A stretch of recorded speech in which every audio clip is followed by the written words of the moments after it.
ಮನವಿ ಕೊಟ್ಟಿರೋದ್ರಿಂದ ಯಾವ ರೀತಿ ಸ್ಪೀಕರ್ಸ್ ಏನೇನು ಎಂಕ್ವೈರಿ ಮಾಡ್ತಾರೆ ಗೊತ್ತಾಗುತ್ತೆ. ಈಗ ಈ ರೀತಿ ಒಂದು ಹನಿ ಟ್ರ್ಯಾಪ್ ವಿಚಾರ ಆದಮೇಲೆ ಯಾವಾಗ ಇವರು ರಾಜಣ್ಣ ಅವರು ಅದನ್ನು ಸದನದಲ್ಲಿ ಪ್ರಸ್ತಾಪ ಮಾಡಿದರು, ಮುನಿರತ್ನ ಅವರು ನೇರವಾಗಿ ಡಿ.ಕೆ. ಶಿವಕುಮಾರ್ ಅವ್ರ ಮೇಲೆ ಆರೋಪ ಮಾಡ್ತಾರೆ ಆಚೆ ಬಂದು. ಸೊ ಡಿ.ಕೆ. ಶಿವಕುಮಾರ್ ಇದ್ರ ಹಿಂದೆ ಇದ್ದಾರೆ ಹಾಗೆ ಹೀಗೆ ಅನ್ನುವಂಥ ಟಾಕ್ ಸಿಕ್ಕಾಪಟ್ಟೆ ಓಡಾಡ್ತು. ಇವನ್ ಡಿ.ಕೆ. ಶಿವಕುಮಾರ್ ಅವರು ಈ ಬಗ್ಗೆ ಮಾತಾಡಿದ್ರು, ದಟ್ ಈಸ್ ಸೆಕೆಂಡ್ರಿ.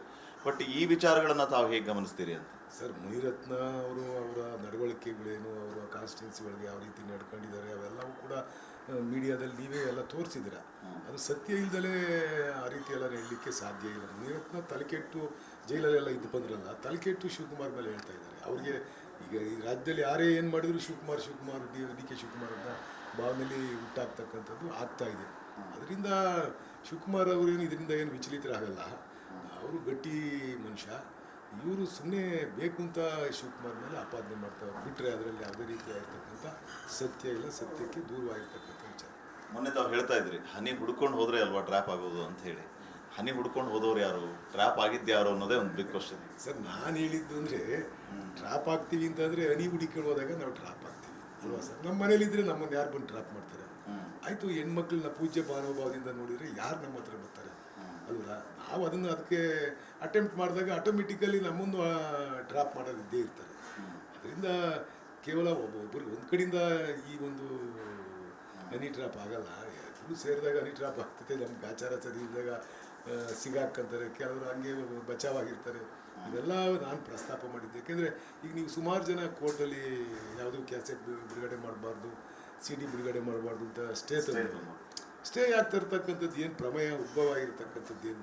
ನನ್ನಲ್ಲೇನೋ ತಪ್ಪಿರೋದ್ರಿಂದ ತಾನೇ ನಾನೋಗಿ ಕೋರ್ಟ್ ಸ್ಟೇ ತರೋದು. ನಂದೇನು ಇಲ್ಲ ಅಂತಂದ್ರೆ ನಾನೇ ಕೊಡ್ಬೋದು ಅಲ್ವಾ?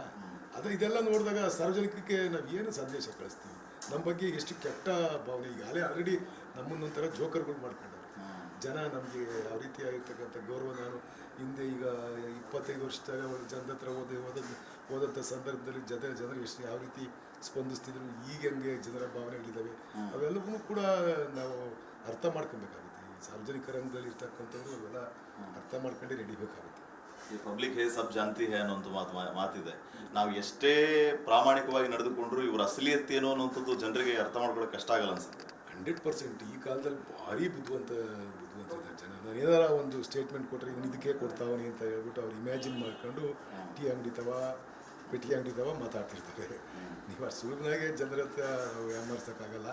ನಾವು ಏನೇನೋ ಮಾಡ್ತೀವಿ, ಎಲ್ಲ ನಾವು ಹೇಳಿದ್ದೆಲ್ಲ ನಡೀತದೆ, ನಾವು ಹೆಂಗೆ ಬೇಕಾದರೂ ನಡ್ಕೊಬೋದು ಅನ್ನೋ ಭಾವನೆ ಇಟ್ಕೊಂಡು ನಾವೆಲ್ಲ ನಡ್ಕೊಂಡ್ರೆ ಜನ ಅದ್ರ ಬಗ್ಗೆ ತೀರ್ಮಾನ ತಗೊಂತಾರೆ. ಜನಕ್ಕೆ ಇದ್ರ ಬಗ್ಗೆ ಈ ವಿತಿನ್ ಸೆಕೆಂಡಲ್ಲಿ ಗೊತ್ತಾಗ್ಬಿಡುತ್ತೆ.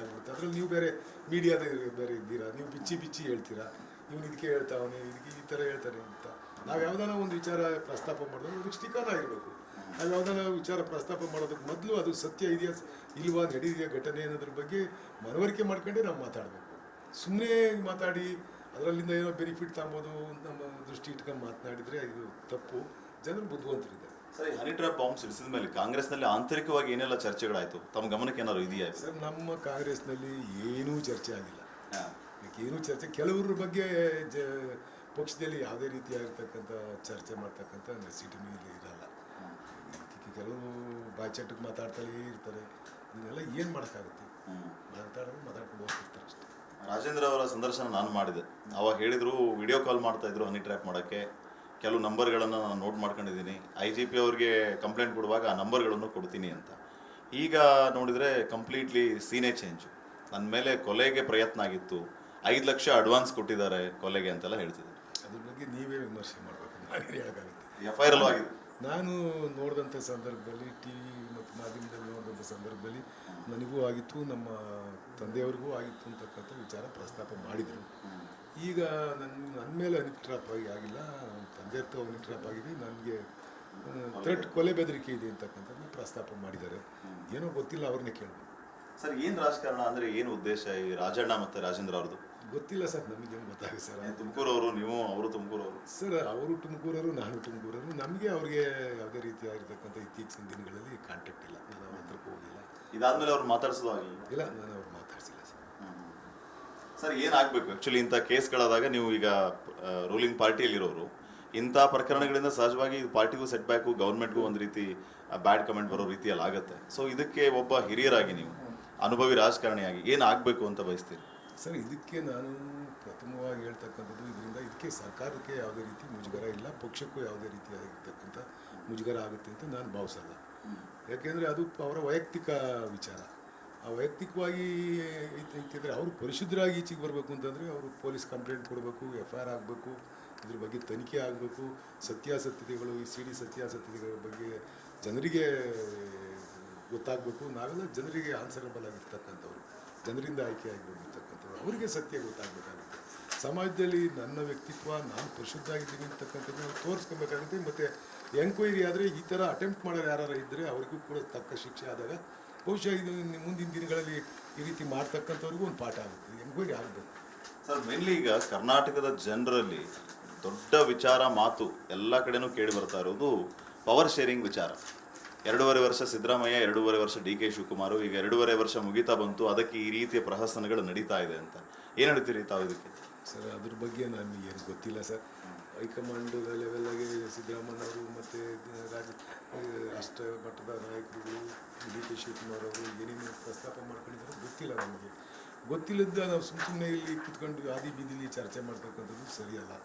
ಹೈಕಮಾಂಡ್ ಇದೆ, ಮುಖ್ಯಮಂತ್ರಿಗಳಿದ್ದಾರೆ, ಉಪಮುಖ್ಯಮಂತ್ರಿಗಳಿದ್ದಾರೆ, ಅವರು ಪಕ್ಷವನ್ನು ಅಧಿಕಾರಕ್ಕೆ ತರಲಿಕ್ಕೆ ಸಾಕಷ್ಟು ಶ್ರಮ ಹಾಕಿದ್ದಾರೆ. ಇಬ್ಬರು ನಾಯಕರು ಕೂಡ ಹಗಲು ರಾತ್ರಿ ದುಡ್ದಿರ್ತಕ್ಕಂಥವ್ರು. ನಾವೆಲ್ಲ ಅವರ ಕೃಪೆಯಿಂದ ಗೆದ್ದಿರ್ತಕ್ಕಂಥವ್ರು.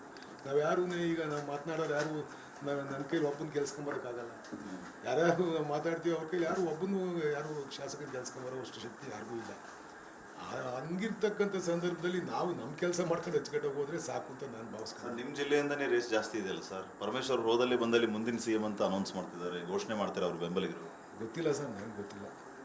ನನಗೂ ಹೇಳ್ತಾರೆ ಮುಂದಿನ CM ಅಂತ ಹೇಳ್ಬಿಟ್ಟು ನನ್ನ ಬೆಂಬಲಿಗರು. ನಾನು ಆಗಕ್ಕಾಗುತ್ತೆ ಸರ್? ಕೇಳೋಕ್ಕೆ 100% ಇಲ್ಲ ಸರ್.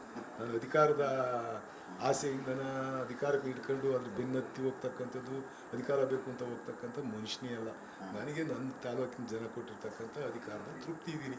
ಅವರಿಗೆ ಸೇವೆ ಮಾಡಬೇಕು. ಬೆಳಗಿನ ಸಾಯಂಕಾಲ ತನಕ ಅದೇ ಉದ್ಯೋಗ ಮಾಡ್ತೀನಿ. ನನಗೆ ಬೇರೆ ಥರ ಪೊಲಿಟಿಕ್ಸ್ ಮಾಡಬೇಕು ಅಂತಕ್ಕಂಥ ಆಸೆ ಇಲ್ಲ ನನಗೆ. ನನ್ನ ಕ್ಷೇತ್ರದ ಜನ ಅವಕಾಶ ಕೊಟ್ಟವ್ರೆ. 5 ಬಾರಿ 6 ಬಾರಿ ಒಮ್ಮೆ ಜಿಲ್ಲಾ ಪರಿಷತ್ ಮೆಂಬರ್ ಮಾಡಿವ್ರೆ. ಸುಮಾರು ಸತತ 6 ಚುನಾವಣೆಗಳಲ್ಲಿ ನನ್ನ ಗೆಲ್ಸವ್ರೆ. ಒಂದು ಕ್ಷೇತ್ರದಾಗ 6 ಚುನಾವಣೆ ಗೆಲ್ಲಬೇಕು ಅಂದರೆ ನಾವು ಸುಲಭನ ಸರ್? ನಾನೇನು ದೊಡ್ಡ ಶ್ರೀಮಂತರ ಮಗ ಅಲ್ಲ, ಒಬ್ಬ ರೈತನ ಮಗ, ಆರ್ಡಿನರಿ ರೈತ. ನಮ್ಮಪ್ಪ ಆರ್ಡಿನರಿ ರೈತ. ನಿಮ್ಮ ತಂದೆಯವರು ಬ್ಲಾಕ್ ಕಾಂಗ್ರೆಸ್ ಅಧ್ಯಕ್ಷರಾಗಿದ್ದರು. ಆದರೆ ನಮ್ಮಪ್ಪ ವ್ಯವಸಾಯ ಮಾಡ್ತಿದ್ದಂಥದ್ದು. ನಾವು ದೊಡ್ಡವರಾದ್ಮೇಲೆ ಮಾತ್ರ ಬಿಸ್ನೆಸ್ ಬಂದಿದ್ದಂಥದ್ದು. ಹಿಂದೆ ನಮ್ಮಪ್ಪ ಒಳ್ಳೆ ವ್ಯವಸಾಯಗಾರ ಅಷ್ಟೇ. ಅಂಥವ್ರ ಮಗ ಇಲ್ಲಿ ತನಕ ಬೆಳೆಸ್ತಾರೆ ಕ್ಷೇತ್ರದ ಜನ. ಅಂದರೆ ನಾವು ಕ್ಷೇತ್ರದ ಜನರಲ್ಲಿ ಯಾವತ್ತೂ ಕೂಡ ಪ್ರೀತಿ ಇಟ್ಕೊಂಡು ಕೆಲಸ ಮಾಡ್ತಾಯಿದ್ವಿ. ಅಷ್ಟು ಬಿಟ್ಟರೆ ನಾವು ಬೇರೆ ಥರದ ವಿಚಾರಕ್ಕೆ ಇಂಟರ್ವ್ಯೂ ಆಗಲ್ಲ ಸರ್. DCMಗೆ CM ಆಗೋ ಅವಕಾಶ ಸಿಕ್ಕರೆ ಅದನ್ನು ಬೆಂಬಲಿಸ್ತೀರಾ ಸರ್? ಅವ್ರು ಮುಖ್ಯಮಂತ್ರಿಗಳು ಮತ್ತು ಹೈಕಮಾಂಡು DCM ಅವರು ಏನೇನು ಚರ್ಚೆ ಮಾಡಿದಾರೋ ಗೊತ್ತಿಲ್ಲ. ನಾವೆಲ್ಲ ಊಹೆಗೆ ಮಾಡ್ಕೊಂಡು ಮಾತಾಡ್ತೀವಿ. ಯಾರೇ ನಾನು ಸ್ಟೇಟ್ಮೆಂಟ್ ಕೊಟ್ಟರು ಕೂಡ ಯಾರೂ ಅಲ್ಲಿದ್ದಾರಲ್ಲ, ಆ ಚರ್ಚೆ ಒಳಗೆ ಭಾಗವಹಿಸಿರ್ತಕ್ಕಂಥವ್ರು ಯಾರೂ ಇಲ್ಲ. ನಾವ್ಯಾರೂ ಇಲ್ಲದ್ರೆ ಸುಮ್ಮನೆ ಊಹಾ ಚರ್ಚೆಯಲ್ಲಿ ಇಲ್ಲ ಅಂದರೆ ಚರ್ಚೆ ಆಗಿದೆ ಅಂತ ಲೆಕ್ಕ ಗೊತ್ತಿಲ್ಲ ಸರ್. ಯಾರಿಗೆ ಗೊತ್ತಿದೆ ಸರ್? ಇಲ್ಲ ಮುಖ್ಯಮಂತ್ರಿಗಳನ್ನ ಹೇಳಿರ್ಬೇಕು, ಶಾಸಕಾಂಗ ಪಕ್ಷದ ಸಭೆಯಲ್ಲೋ ಮತ್ತೊಂದಲ್ಲೋ ನಾನು ಹಿಂಗೆ ಮಾತು ಕೊಟ್ಟಿದ್ದೆ ಅಂತೆಲ್ಲ ಹೇಳಬೇಕು. ಇಲ್ಲ ಉಪಮುಖ್ಯಮಂತ್ರಿಗಳನ್ನು ನಮ್ಗೆ ಹೇಳಿರ್ಬೇಕು. ಉಪಮುಖ್ಯಮಂತ್ರಿಗಳು ಹೇಳಿಲ್ಲ, ಮುಖ್ಯಮಂತ್ರಿಗಳು ಹೇಳಿಲ್ಲ ಅಂದಾಗ ಇದು ಚರ್ಚೆ ಔಚಿತ್ಯ ಏನೈತೆ? ಸದನದಲ್ಲಿ ಹೇಳಿದ್ರು ಒಮ್ಮೆ ಆ ಥರ ಅವಕಾಶ ಬಂದರೆ ಕಿತ್ಕೊಳ್ಳೋದು ಮಾಡಬೇಕು ಅಂತ ಹೇಳಿದ್ರಲ್ಲ ಅವರು. ಅದನ್ನ ಹೇಳಿಲ್ಲ ಅವರು. ಹಿಂದಿನ ವಿಚಾರವನ್ನು ಪ್ರಸ್ತಾಪ ಮಾಡಿದ್ರು, ಬಟ್ ಅದು ಕೋಇನ್ಸಿಡೆನ್ಸ್. ಹಿಂದಿನ ಘಟನೆ ಬಗ್ಗೆ ಅಧಿಕಾರ ತಾನೇ ಬರಲ್ಲ. ಯಾವತ್ತೂ ಕೂಡ ಅಧಿಕಾರ ಒಂದು ಕಿತ್ಕೊಬೇಕಾಗುತ್ತೆ ಅನ್ನೋ ಒಂದು ದಾಟಿಲಿ ಹೇಳಿದರು. ಅಶೋಕ್ ಅವರು ಕಿಚಾಯಿಸಿದ್ರು, ದಾಟಿಲಿ ಹೇಳಿದರು. ಈಗಿನ ವಿಚಾರ ಪ್ರಸ್ತಾಪ ಮಾಡಿ ಅವ್ರು ಹೇಳಿಲ್ಲ. ಸರ್, ಇಷ್ಟೆಲ್ಲ ಬೆಳವಣಿಗೆ ಮಧ್ಯೆ ಒಂದು ಕಾಲದ ತಮ್ಮ ಪ್ರೀತಿಯ ನಾಯಕರಂತಿರೋ ಮಾಜಿ ನಾಯಕರಂತಿರೋ ಗೊತ್ತಿಲ್ಲ, ಕುಮಾರಸ್ವಾಮಿ ಅವ್ರನ್ನ ಸತೀಶ್ ಜಾರಕಿಹೊಳಿ ಅವರು ಭೇಟಿಯಾಗಿದ್ದಾರೆ ಡೆಲ್ಲಿಯಲ್ಲಿ, ದೇವೇಗೌಡರನ್ನ ಭೇಟಿಯಾಗಿದ್ದಾರೆ. ಏನು ವಿಷಯ ಸರ್? ಸರ್, ಅವರು ಪಕ್ಷದ ನಾಯಕರು. ದೇವೇಗೌಡರು ಈ ರಾಷ್ಟ್ರದ ಪ್ರಧಾನಿಯಾಗಿದ್ದಂಥವರು, ಈ ರಾಜ್ಯ ಕಂಡಂಥ ಅಪ್ರತಿಮ ನಾಯಕರು. ಅವ್ರನ್ನ ಭೇಟಿಯಾಗಿ ಸಲಹೆ ಸೂಚನೆ ತಗೊಳೋದ್ರಾಗೆ ತಪ್ಪೈತಿ ಅಂತ ನಾನು ಅನ್ಕೊಳಲ್ಲ. ಕುಮಾರಸ್ವಾಮಿ ಏನಕ್ಕೆ ಭೇಟಿ ಮಾಡಿದ್ರು ಗೊತ್ತಿಲ್ಲ. ಅವರು ಒಬ್ಬ ಕೇಂದ್ರ ಸಚಿವರಾಗಿದ್ದಾರೆ, ಅದರಿಂದ ಭೇಟಿ ಮಾಡಿರ್ತಾರೆ. ಅದ್ರಾಗೆ ದೊಡ್ಡ ವಿಚಾರ ಏನು ಇರಲ್ಲ ಅಂತ ನಾನು ಭಾವಿಸ್ತೀನಿ. GT ದೇವೇಗೌಡರು ಹೇಳ್ತಾ ಇದ್ರು ಸತೀಶ್ ಜಾರಕಿಹೊಳಿ CM ಆಗಬೇಕು ಅಂತ ಹೇಳಿ ಕುಮಾರಸ್ವಾಮಿ ಅವ್ರನ್ನ ಮೀಟ್ ಆಗಿದ್ದಾರೆ ಅಂತ. ಆ ಥರ ಏನಾದರೂ ಒಂದು ಬೆಳವಣಿಗೆ ನಡೀತಾ ಇದೆಯಾ? GT ದೇವೇಗೌಡರಿಗೆ ಅವ್ರ ಪಕ್ಷದ ನಾಯಕರ ಮೇಲೆ ಬೇಜಾರಿದೆ. ಅದಕ್ಕೆ ಅವ್ರು ಕಿಚಾಯಿಸಕ್ಕೆ ಹೇಳಿರ್ತಾರೆ ಬಿಟ್ಬಿಟ್ರೆ. ಆದರೆ GT ದೇವೇಗೌಡರಿಗೆ ಏನು ಗೊತ್ತಿರಲ್ಲ. ಅದೆಲ್ಲ ಅದ್ರ ಬಗ್ಗೆ ಏನೇನು ಚರ್ಚೆ ಮಾಡಿದ್ರು ಗೊತ್ತಿರಲ್ಲ. ಅವ್ರ ಪಕ್ಷದ ನಾಯಕರಿಗೆ ಟಾಂಗ್ ಕೂಡ